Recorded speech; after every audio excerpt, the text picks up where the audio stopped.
दर्शकों, आईपीएल शुरू होने में अब कुछ महीने बचे हैं, लेकिन उससे पहले कई सारे ट्रेड रूमर्स चल रहे हैं। कशिश, कई सारे ऐसे प्लेयर्स की बात चल रही है कि क्या इनको इधर ट्रेड किया जाएगा, इधर ट्रेड किया गया है। तो इस वीडियो के अंदर मैं आकर्ष कौशिक और मैं कशिश धवन आपके लिए लेके आ गए हैं एग्जैक्टली ये बताने की ऑफिशियल कौन सी ट्रेड्स कंफर्म हो चुकी हैं, ऑफिशियल सही तरीके से कौन से खिलाड़ी किस टीम में गए हैं, क्या है कॉन्फर्मेशन, सब कुछ आपको इस वीडियो के अंदर बताने वाले हैं। सबसे पहले मैं आपको बताने वाला हूं उस ट्रेड के बारे में जिसने चेन्नई सुपर किंग्स के फैंस के दिल को तोड़ दिया है कि भैया एक बात कंफर्म हो गई है, जितनी भी रिपोर्ट्स आ रही थी वो सारी सही है।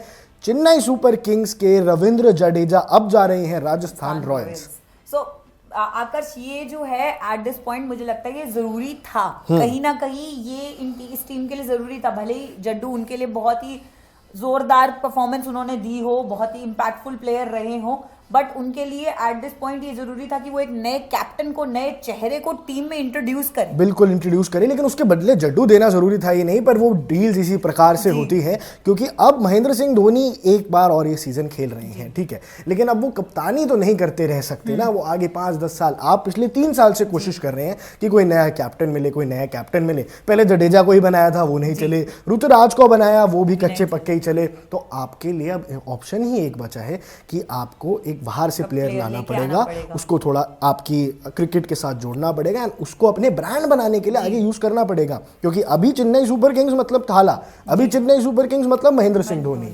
सो अभी तक भी बस यही चल रहा था कि जितने भी प्लेयर्स थे वो जाते थे, खेलते थे। अगर वो कैप्टनसी, जैसे आपने मेंशन किया, जड्डू जो है जब कैप्टन बने तब अल्टीमेटली उनकी परफॉर्मेंस भी उसकी वजह से बहुत फर्क हुई, और फिर इंपैक्ट होने की वजह से अल्टीमेटली धोनी को कैप्टनसी देखनी पड़ी। हाँ, धोनी को कैप्टनसी वही सेम चीज ऋतुराज के साथ हुई। ऋतुराज जो है क्या कहते हैं, खेलते खेलते परफॉर्म जो है इतना परफॉर्मेंस उनका डाउन हो गया, और अल्टीमेटली बर्डन जो है फिर से धोनी के ऊपर आ गया। धोनी के ऊपर बर्डन आते हैं और वो बर्डन लेने की उम्र में नहीं है, क्योंकि बैट से रन तो बनाने का काम उनका है ही नहीं। और अंडरस्टूड सी बात हो गई 2-3 सालों से कि वो सिर्फ फिनिश करने आएंगे। वो अपनी विकेट कीपिंग के लिए और अपनी दिमाग के लिए, अपनी स्ट्रैटेजी के लिए खेलते हैं।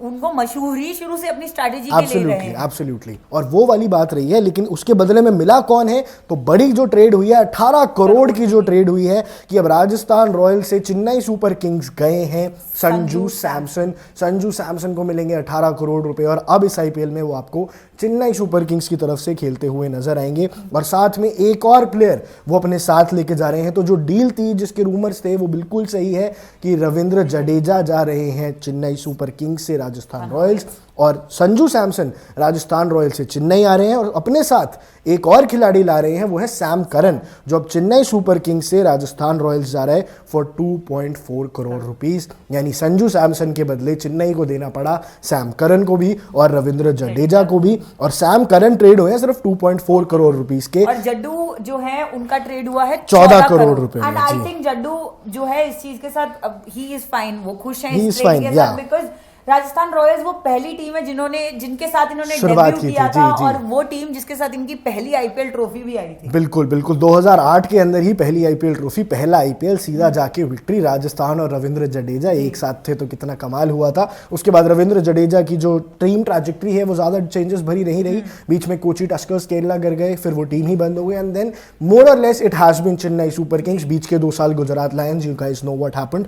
पर वहां से वापसी करके हमेशा जड्डू मतलब सीएसके रहा है। रविचंद्रन अश्विन को छोड़ के भी हमेशा सीएसके ने जडेजा को बैक किया है, क्योंकि आज से 3-4 साल पहले जब अश्विन अपनी पीक से थोड़ा बाहर जा रहे थे तो चेन्नई ने उनको भी लेट गो कर दिया था। वो पंजाब गए, दिल्ली गए। 12 सीजन जो है जड्डू ने सीएसके के साथ खेले हैं, 12 सीजन, और 12 सीजन 250 गेम। बहुत मायने रखता है। और ये ट्रेड ऑफ कोर्स मैनेजमेंट ने कुछ सोच समझ के ही किया होगा एट दिस पॉइंट, क्योंकि जो हम शुरू से डिस्कस कर रहे हैं कि उनको नया कैप्टेंसी का चेहरा चाहिए, नया प्लेयर चाहिए जो टीम को एक राह दिखा सके। बिल्कुल, एक नया कैप्टन चाहिए था, वही बात थी, एक नया फेस चाहिए था। और अब लगता है कि उनको कैप्टनसी से नवाजा जाएगा संजू सैमसन को।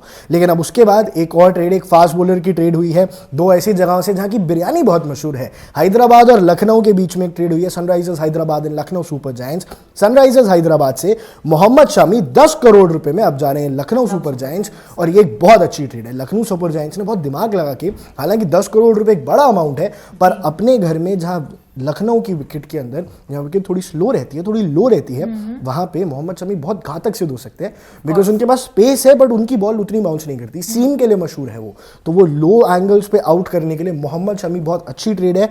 अब वो सनराइजर्स हैदराबाद से निकल के जा रहे हैं लखनऊ सुपर जायंट्स। इस ट्रेड के बारे में क्या लगता है? इस ट्रेड के बारे में मुझे ऐसा लगता है कि जैसे कि आपने बोला कि उनको जो है वो पिच उनकी होम ग्राउंड है, उनको जो है वहां पे काफी मौका मिलेगा और अपनी बॉल को समझने का और बेहतर परफॉर्म करने का वहां पे उनको काफी चांस है जब हम लखनऊ सुपर जायंट्स की बात करते हैं तो। बिल्कुल बिल्कुल, लखनऊ सुपर जायंट्स के पास अच्छा खासा चांस है। और इसके अलावा मयंक मार्कंडे के साथ भी एक ट्रेड हुई है और अब वो कोलकाता नाइट राइडर्स से मुंबई इंडियंस जा रहे हैं, back to where he started.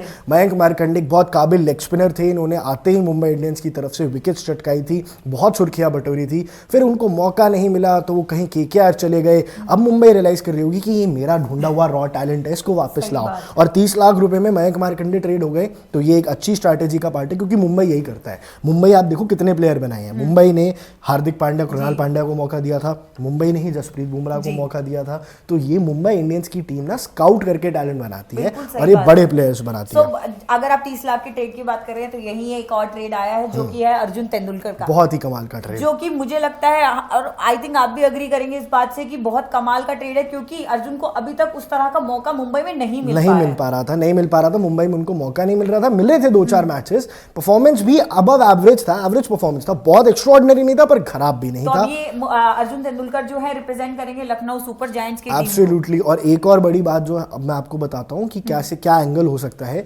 Mumbai के अंदर बैटिंग में कोई स्पेस ही नहीं है, लेकिन लखनऊ के अंदर बैटिंग में चांसेस दिए जा सकते हैं, और ऐसी बात सामने आई थी कि वैसे तो Arjun Tendulkar is a fast bowler, उनकी कोर स्किल फास्ट बॉलिंग है, पर एक इंटरव्यू में योगराज सिंह जिन्होंने उनको कुछ समय कोच किया था, कहते हैं इनके पास बैटिंग टैलेंट भी है, तो अगर वो टैलेंट कहीं ना कहीं यूटिलाइज होते हुए दिखता है तो अर्जुन तेंदुलकर के पास एक बड़ा मौका हो सकता है। लेकिन इसके बाद एक दिल्ली की ट्रेड हुई है जिसने दिल्ली वालों का दिल खुश कर दिया है, क्योंकि दिल्ली का अपना लड़का एक बार वापस दिल्ली कैपिटल्स खेल रहा है और इसका नाम है नीतीश राणा। बिल्कुल, 4.2 करोड़ के अंदर ये ट्रेड हुई है, 4.2 करोड़ के अंदर। राजस्थान रॉयल से अब नीतीश राणा वापस आ रहे हैं दिल्ली, और दिल्ली के अंदर उन्होंने अपना सारा क्रिकेट खेला है, बचपन का जो क्रिकेट होता है, जूनियर लेवल क्रिकेट होता है, उन्होंने सारा दिल्ली में खेला है। उसके बाद हालांकि ये रणजी खेलने इधर उधर जाते रहे हैं, बट भाई दिल से ये दिल्ली का लड़का है, एटीट्यूड से ये दिल्ली का लड़का है, एग्रेशन से भी ये दिल्ली वाले लड़के हैं। इनको पता है कि अपनी गेम को किस तरह से संभाल के खेलना है और सामने वाले को किस तरह से ऐसे डरा के रखना है। बिल्कुल बिल्कुल, अपने बॉलर्स को डरा के ही रखते हैं, बिल्कुल बॉलर्स को डरा के रखते हैं सामने वाले। 4.2 करोड़ में गुड ट्रेड, क्योंकि दिल्ली को अगर एक अच्छा और इंडियन बैट्समैन मिल जाएगा तो दिल्ली बहुत स्ट्रांग हो जाएगी। अब इसके अलावा एक ट्रेड और हुई है, राजस्थान रॉयल्स को एक और प्लेयर मिला है, वो है डोनोविन फरेरा। ये दिल्ली कैपिटल से गए हैं 1 करोड़ रुपए में। दिल्ली कैपिटल्स के लिए परफॉर्मेंस कोई खास आई नहीं, 2-4 मैचेस में इनको मौका दिया था, पर कोई वैसे चौके छक्के लगाने के लिए मशहूर है बड़े बड़े, पर वो आईपीएल के अंदर परफॉर्म कर नहीं पाए, इसलिए दिल्ली ने भी सोचा 1 करोड़ में जाता है जाने। ये डोनोवन ने भी अपना करियर इन्हीं के साथ शुरू किया था, राजस्थान रॉयल्स के साथ। जी राजस्थान के साथ शुरू किया था। और इनका इनिशियल जो फी था वो 75 लाख का था, और इसको 75 लाख से बढ़ा के 1 करोड़ कर दिया। Not much of a difference, लेकिन ठीक है, दिल्ली के लिए भी कोई खास काम आ नहीं रहे थे। तो ये थी सारी ऑफिशियल ट्रेड्स जो हुई हैं, लेकिन सारी क्रिकेट से जुड़ी अपडेट्स के लिए आप ऐसे ही बने रहिए इंडिया न्यूज के साथ।